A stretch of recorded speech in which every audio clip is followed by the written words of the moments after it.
In 1997, Mr. Bean leapt from the small screen onto the big screen to star in his very own movie, Bean, the Ultimate Disaster Movie, bringing all his funny, wacky chaos with him.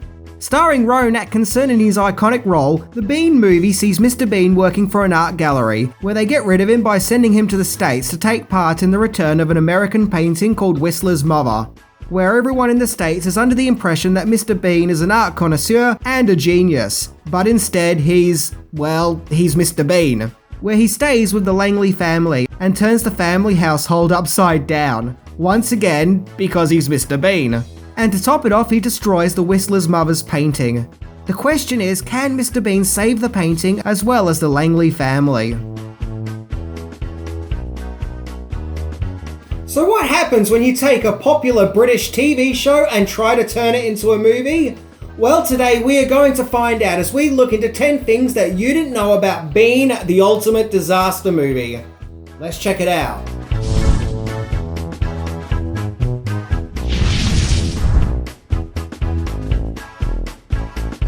Hello.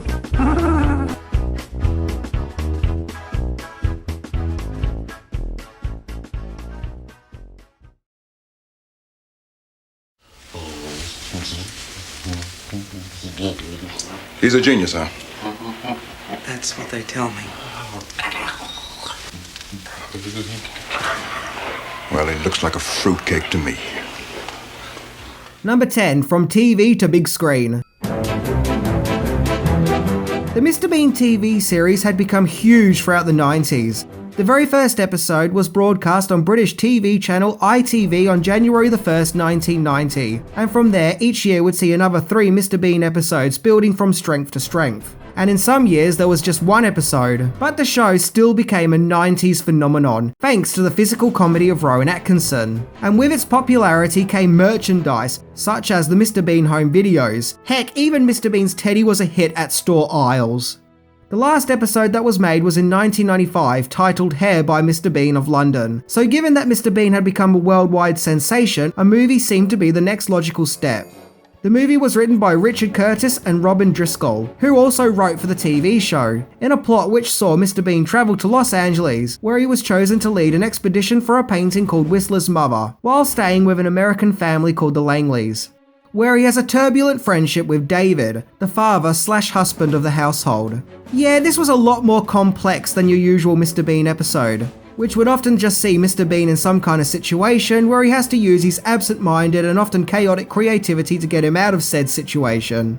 The movie was distributed by Polygram Filmed Entertainment, who incidentally also brought the Spice Girls onto the big screen that very same year. Bean, the Ultimate Disaster Movie was directed by British comedian Mel Smith, who was a former work colleague to Rowan Atkinson, as they both previously starred in the satirical British comedy series Not the 9 O'Clock News, which ran from 1979 to 1982. American audiences will probably best know Mel Smith as the hotel manager from National Lampoon's European Vacation and the albino from The Princess Bride. And sadly, Mel Smith passed away in 2013. But going back to Mr. Bean, he does a pretty good job of crafting Mr. Bean into a movie. The movie looks great and very theatrical. Number 9, M&Ms.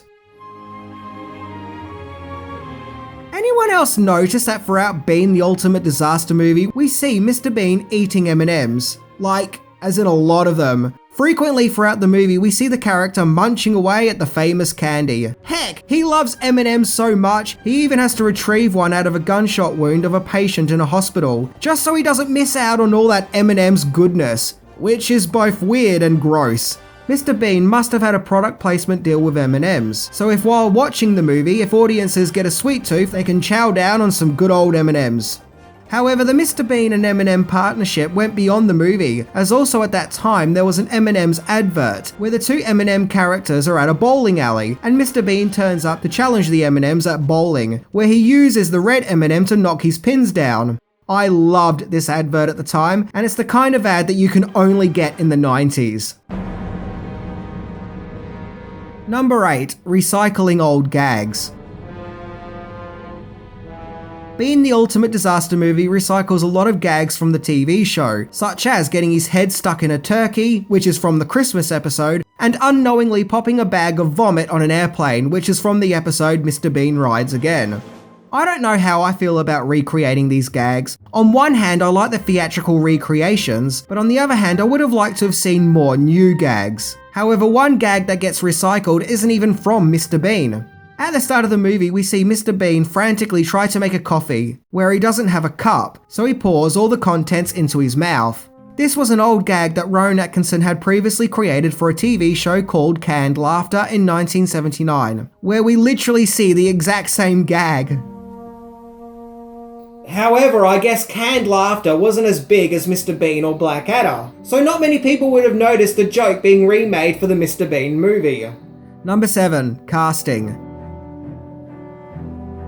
So naturally, Rowan Atkinson returned as Mr. Bean, bringing with him all his obscure quirks that made the character so well loved. However, he's slightly modified for the movie. This time we see Bean talking in complete long sentences in his funny Mr. Bean voice, unlike the TV show where he would say the odd line here and there. Steve Martin was a huge Mr. Bean fan and wanted to be cast as David, but instead the part went to Peter MacNicol, who previously starred as Janish from Ghostbusters 2. Had Steve Martin starred in the movie, I guess it may have been distracting, considering that he himself is a huge comical star. Also, Burt Reynolds has a cameo where he randomly shows up at the end as General Newton. It was originally intended to just cast some random actor in the role, but Reynolds got the part because he was also a huge fan of Mr. Bean and reached out to the movie's production to star in the movie, so he was cast in the minor role. Peter MacNicol does a great job as the helpless Dave, who has to endure all the mishaps of Mr. Bean. But still, a part of me would have loved to have seen a movie where Rowan Atkinson's Mr. Bean teams up with Steve Martin. That would have been awesome. Number 6. Deleted scenes. There are tons of deleted scenes that never made it into the final film. My guess probably due to keeping the movie down to a certain duration. To me, the deleted scene that stands out the most is a scene where Mr. Bean is stuck in a traffic jam in London, so he drives through the famous Harrods store to bypass the queue, to the shock of all the shoppers. I can remember seeing clips of this scene in a behind-the-scenes TV special of the making of Bean the Ultimate Disaster Movie on TV, and being disappointed when I actually saw the movie and saw that that scene wasn't in it. I think it's a shame that this scene was cut, as a lot of work and preparation would have gone into having the car driving around the store. Also, it's the only scene in the movie that features Mr. Bean's famous car, so the car was deleted from the movie entirely. Well, we actually do see the car again when Mr. Bean puts fake legs under the car, but that was also deleted too. So no Mr. Bean car in this movie.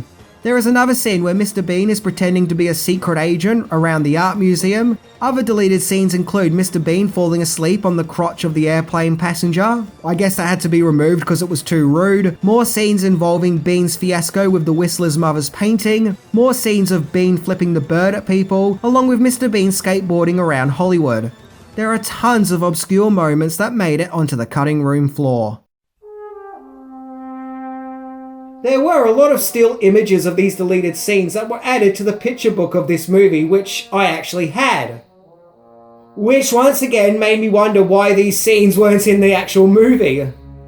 Speaking of unique scenes from Bean the Ultimate Disaster Movie, 12th Doctor star Peter Capaldi played one of the chairmen of the London Museum, where you can see he looks a lot younger than he would be in his days as the Doctor, in an almost blink and you'll miss it performance.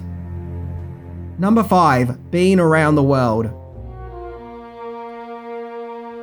Bean the Ultimate Disaster Movie had different versions in different parts of the world. For example, the British and US versions had different jokes and gags. Rowan Atkinson said that this was based on test screening reactions in different parts of the world. A prime example of this is the turkey scene where Mr. Bean gets his head stuck in a turkey, which is a gag that was passed on from the series as mentioned. In the UK and Australian version of the movie, we never got the head stuck in the turkey recreation. Instead, Bean and David shove the turkey in a microwave, which subsequently causes it to explode. In China, the movie was retitled to Foolish Bean Mr., as the character in that part of the world isn't known as Mr. Bean, but Foolish Bean. And Bean the Ultimate Disaster Movie was the most watched movie of 1997 in Denmark, where over 420,000 people saw it in movie theatres there. I guess in Denmark they just can't get enough of their Mr. Bean. Number 4. The Music of Bean. The music for Bean the Ultimate Disaster Movie was composed by Howard Goodall, who also composed the TV show of Mr. Bean. His theme for the series is iconic, as we hear biblical choir music, which to me signified that Mr. Bean is not of this world and sent from a higher plane. However, the iconic theme wasn't used for the movie. Instead, Goodall creates a new theme, one that sounds more chaotic and bombastic. But I don't know, is it just me or does it sound like the Beetlejuice theme? Yeah, I always thought this theme sounded like Beetlejuice. The movie also features a lot of pop songs, which I was never really a fan of, and I felt like it made the film feel more commercial, which I felt went against the style of the original TV show, but that's just my opinion. One of the pop songs that was used for the movie was Picture of You by Boyzone, which was used in the movie's end credits. Number 3. Sequel. Bean the Ultimate Disaster Movie was kind of like a final curtain call for Mr. Bean, as afterwards there were no new Mr. Bean adventures. I guess after the movie they extended the character as far as he could go. However, Mr. Bean returned 10 years later in 2007 for Mr. Bean's Holiday, a movie which once again sees Mr. Bean leave British shores, only this time he's in France. Despite the similar premise of Mr. Bean being out of his element in new lands, Mr. Bean's Holiday is nothing like Bean the Ultimate Disaster Movie, nor are the events of that movie mentioned or referenced. To give it credit, it does feel more like the TV show, with most of the movie focusing on physical comedy rather than story and dialogue. In fact, there is so much limited dialogue in Mr. Bean's Holiday, it almost feels like a silent movie. The movie was financially successful but got poor reviews from critics. So where do I stand with Mr. Bean's Holiday? Well, it's a mixed bag. I appreciate that they made Mr. Bean the focus, whereas in Bean the Ultimate Disaster Movie, I felt he was often backstage in a family drama movie, with lots of focus being on the Langley family. However, Mr. Bean's Holiday also felt like an overlong extended Mr. Bean episode, which makes me see why the first movie had to have all the family drama added to it, as movies aren't like TV shows and in some cases do need the extra padding.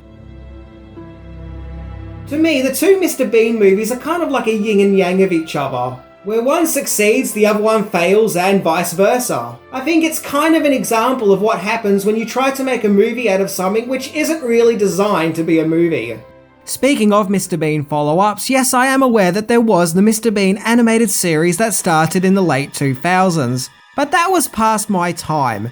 I tried watching an episode once, but I felt that it was more aimed at young children, so I can't really pass comments on this series as I haven't really watched it. Number 2. The Ultimate Disaster Poster. So how can a movie poster be created that shows the crazy mania of Mr. Bean was coming onto the big screen? Well, originally it wasn't. The teaser poster just had this metallic look, with the word Bean being made out of steel and nails. I always felt that this didn't remotely resemble anything Mr. Bean, and looked more like a poster you'll see for an action movie. But I guess that was part of the gag. Then there was this teaser poster which actually uses Mr. Bean, and a whole heap of yellow. What I find interesting about this poster is the movie isn't called Bean the Ultimate Disaster Movie, but instead just Bean, which I always thought the movie should have been called, as Bean the Ultimate Disaster Movie is quite a mouthful. I think the official poster is fun, as we see Mr. Bean walking off with the O from the Hollywood sign, and it gets the point across that Mr. Bean is now in Hollywood. Get ready for some Bean shenanigans. There was a similar version of this poster, but I prefer the other one. Some modern home media releases have reworked the poster, where Mr. Bean is on a red carpet, obviously for his own movie, only now the O that he has taken is from the title of his own movie. I like this poster too, but seriously, Mr. Bean has got to stop stealing O's.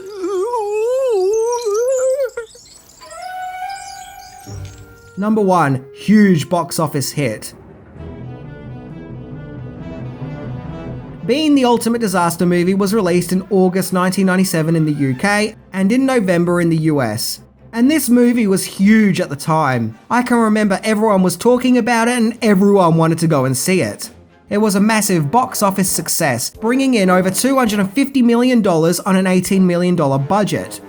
The critical response though was, well, mixed. Critics felt that the movie was a little too slapstick, and although that works in a 30-minute TV show, it starts to wear thin in a movie duration. It was also felt that the movie was too long, which is an interesting complaint given that the movie is only an hour and a half. I remember at the time a lot of people who I knew who saw the movie were kind of disappointed that the movie deviated from the TV show. But that's the thing. The show is merely 30 minutes of random situations that Mr. Bean has to solve. Anything other than that format is a deviation.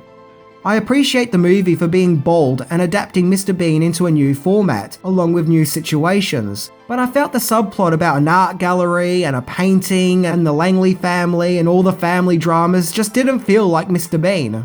I know a movie needs a plot to justify being a movie, but in doing so it kind of takes something that was desirably simplistic away from what Mr. Bean was. But that said, the movie has a good heart and is well-meaning and does have some truly funny, memorable moments. So it is worth watching if you're a Mr. Bean fan, and it'll always mark an interesting time in cinema, when Mr. Bean left the small screen and caused a whole heap of chaos on the big screen. I think the Mr. Bean movie, if anything, is a novelty, in that it's a unique experience seeing Mr. Bean in a movie where he leaves Britain to do his usual Mr. Bean shtick in the United States. It's not my favourite Mr. Bean chapter. Personally, I think Mr. Bean works better as a TV show, but it's just a fun and interesting experience seeing that format recreated for the big screen. And I also think that now it has a nostalgic value added to it. So I say check it out. Anyway, I'm Minty, and I'm off to work on a Minty movie. Just kidding, there is not going to be a Minty movie. I mean, come on, seriously, who would want to see that? See ya!